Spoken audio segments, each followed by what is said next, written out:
ప్రతి అక్షరం ప్రజల పక్షం. HR9 న్యూస్ టీవీకి స్వాగతం, సుస్వాగతం.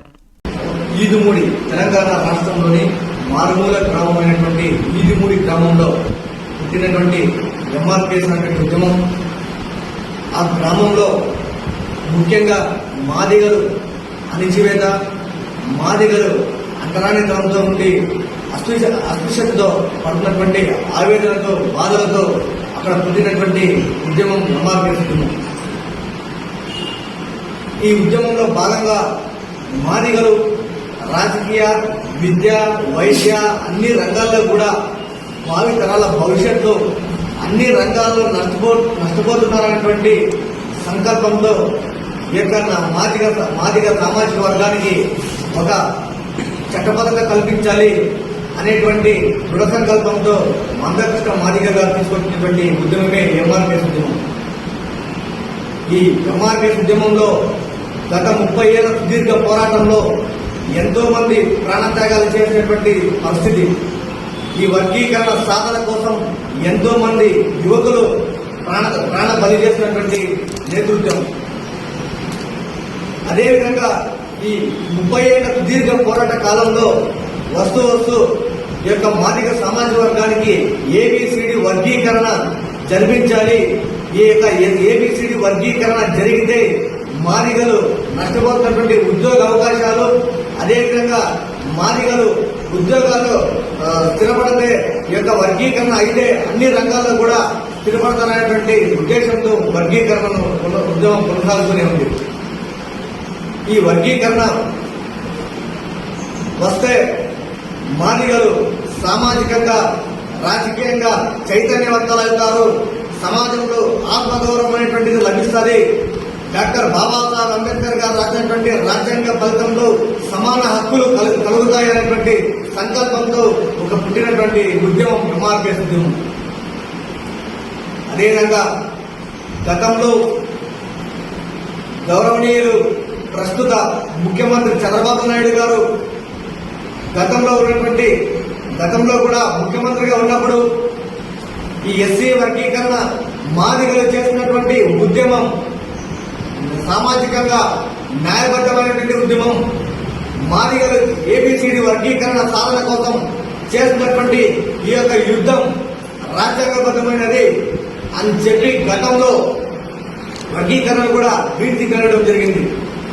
ఆ గ్రీన్ సిగ్నల్ గతంలో చంద్రబాబు నాయుడు గారు ఇచ్చినటువంటి సమయంలో వర్గీకరణ విషయంలో దాదాపుగా మాదిగలు 22,000 ఉద్యోగాలు బలపడడం జరిగింది ఆంధ్రప్రదేశ్లో. కాకపోతే వెనువెంటనే గతంలో ఒక సామాజిక వర్గానికి చెందినటువంటి ఒక సామాజిక వర్గం న్యాయబద్ధంగా సుప్రీంకోర్టులో దాఖలాలు ఫైల్ చేయడం జరిగింది. అప్పటి నుంచి మన ఆంధ్ర రాష్ట్రంలో వర్గీకరణ అనేది కొంచెం నిలుపుదల చేస్తారు.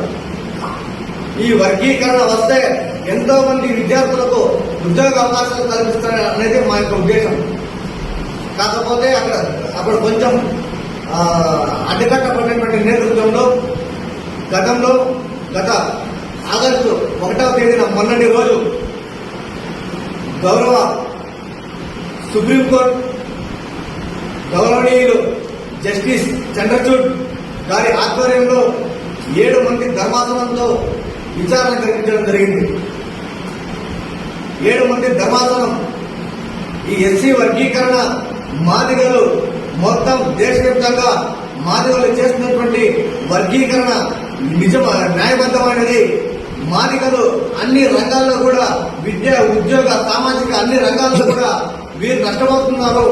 మాదిగలకు సమాన హక్కులు కల్పించాలి, మాదిగలకు సమానంగా ఎస్సీలో చూడాలనేటువంటి ఉద్దేశంతో గౌరవ సుప్రీంకోర్టు ఎస్సీ వర్గీకరణ చేయాలి, ఎస్సీ వర్గీకరణ చట్టబద్ధమైనది, ఎస్సీ వర్గీకరణ రాజ్యాంగబద్ధమైనది అనేటువంటి అంశం మీద తీర్పు ఇవ్వడం జరిగింది. అదేవిధంగా ఆ తీర్పు ఇస్తూ ఎస్సీ వర్గీకరణ ఆయా రాష్ట్రాల వారీగా ఆయా రాష్ట్రంలో ఉన్నటువంటి ఆయా రాష్ట్రాల వారికి చేయొచ్చు అని చెప్పి కూడా తెలియజేసింది. ఈ యొక్క సుప్రీంకోర్టు ఇచ్చినటువంటి తీర్పును ఆంధ్రప్రదేశ్లో ఉన్నటువంటి మాదిగలు స్వాగతిస్తూ సుప్రీంకోర్టు ఇచ్చినటువంటి తీర్పును ఆంధ్రప్రదేశ్ ఉన్నటువంటి మాదిగలు గౌరవపూర్వకంగా స్వాగతిస్తున్నాం. మాదిగలు ఈ యొక్క రాష్ట్ర ప్రభుత్వానికి ఎల్లవేళలా అండగా ఉంటూ నిలబడతారని చెప్పేసి ఈ యొక్క సభాముఖంగా తెలియజేస్తున్నాం. ఈరోజు మాదిగల చిరకాల కోరిక ఎస్సీ వర్గీకరణ, మాదిగల ఆశ ఎస్సీ వర్గీకరణ. మాదిగలకు ఈరోజు నిజమైనటువంటి స్వాతంత్రం వచ్చిందని మేము ఈరోజు గౌరవపూర్వకంగా సంతోషపడుతున్నాం. గతంలో మాదిగలు ఏబిసిడి వర్గీకరణ జరుగుతున్నటువంటి నేతృత్వంలో ఒక కుటుంబంలో ఒక యువకునిగా కానీ ఒక యువతికి కానీ ఒక ఉద్యోగం కలిపి వస్తే కనీసం అందరి ద్రాక్షరసంగా మారినటువంటి సంకల్పం. కాబట్టి అటువంటి యువతులు ఎంతో మంది నష్టపోయినటువంటి సందర్భం.